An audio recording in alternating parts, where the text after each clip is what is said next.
खरं तर उखाणा असतो 2 ओळींचा फक्त. खरं तर उखाणा असतो 2 ओळींचा फक्त. पण संधी चालून आली तर होईल म्हणते व्यक्त. नाव घ्या नाव घ्या नाव काय घ्यायचं, नवरोबाला शेवटी आहोत म्हणायचं. निळ्या निळ्या आकाशात चमचमणारे तारे, नाव घेते राजश्री लक्ष द्या सारी. नाव घेते नाव राजश्री माझे नाव, मानगाव माझे गाव. लहानपणापासून ज्यांची लाभली साथ, अशा सोमानानी रुक्मिणीची मी नात. उंबराच्या झाडाखाली दत्ताची सावली, जानबा बेंके माझे वडील, रेखा माझी माऊली. माहेरला प्यारी होती मनी माऊ, नयन माझी वहिनी, अविनाश माझा बाहू. नाव घ्यायला सुरुवात करते गणपतीला स्मरून, आता माझ्या नवीन परिवाराची ओळख देते मी करून. ज्यांच्यामुळे सगळ्यांचे चेहरे असतात हसरे, स्वभावाला असे एक नंबर माझे सासरे. साध्या वरण भातावर साजूक तूप घालायचं, रुपाली पाटील यांना आता सासूबाई म्हणायचं.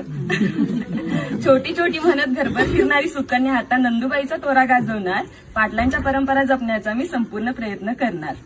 माझ्या तिन्ही सासवा जणू काही आहेत माझ्या आई, जसे आपल्याला श्री स्वामी समर्थ आणि साई.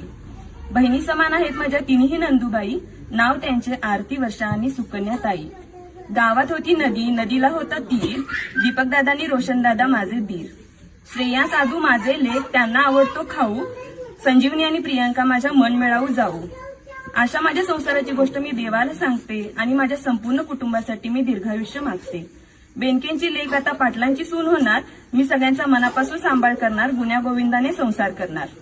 लक्ष्मीच्या रूपाने माझ्या पायाचे ठसे उमटतील, लक्ष्मीच्या रूपाने माझ्या पायाचे ठसे उमटतील. माझी ओळख करून देते मी सौ राजश्री सूरज पाटील. जमले आहेत सारे पाटलांच्या दारात, जमले आहेत सारे पाटलांच्या दारात. सुरेशराव नाव घेतलं तुमचं आता उचलून या घरात.